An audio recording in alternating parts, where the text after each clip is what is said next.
What's crack-a-lacking, dudesies? So, today is a very special day. The Ace Attorney Trilogy was released on a multitude of platforms, including PC, Nintendo Switch, Xbox, and PlayStation.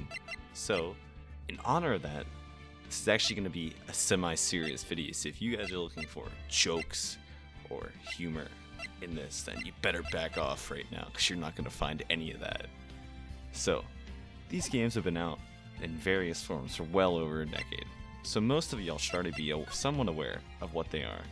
But, in case you're new to the series, the Ace Attorney Trilogy consists of what are essentially 3 visual novels in which you take the role of defense attorney Phoenix Wright in a world of an almost dystopian judicial system. George Orwell ain't got shit on the Japanese judicial system, guys. The game is divided into 2 sections, the first of which being a courtroom section where you listen to zany witness testimony and look for parts in their testimony that contradict with evidence you've collected. This leads us into a second section, which is an almost like hidden object type game where you investigate crime scenes to collect evidence that you use in the courtroom itself. So, this concept sounds strange, but I can assure you that there's an engrossing story, has all sorts of likable characters, and has bomb-ass music which will keep you coming back for more. Like, seriously, dudes, listen to this shit. It's amazing. I love it.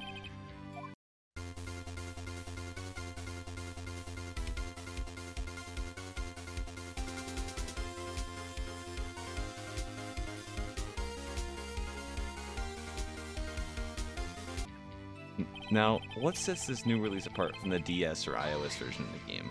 Well, first of all, you'll notice the graphics have received a massive makeover. Graphics are now high-res and look much smoother when compared to the old style. Whether or not this is an improvement is personally down to your own opinion, however, I feel that these crisper-looking graphics enhance the overall feel of the game. It might have been a useful addition to give a choice in the settings as to whether or not you want the new higher-res graphics for those who are nostalgic for the older style, but I guess Capcom just forgot or something. So, some other graphical additions is the replacement of the exclamation points in the first game with a cool-looking bar.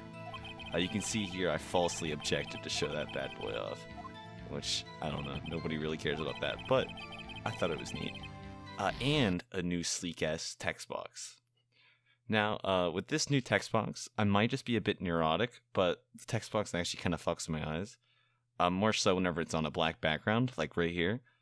I think it's just because of all the little dots in close proximity to each other, but I don't know. Honestly, odds are if you're a normal human, you probably won't see it. Also, there's all sorts of cute little achievements for playing through the game. Look at all of them. There's nothing more gratifying than getting an achievement. Nice. Okay, but anyway, is it worth $29.99 as opposed to just emulating the original game? I'd say so. It's a yes verdict for me, and I hope you don't object to purchasing. But on a more serious note, dudes, these games are just as fun now as they were 5 years ago when I was but a little lad.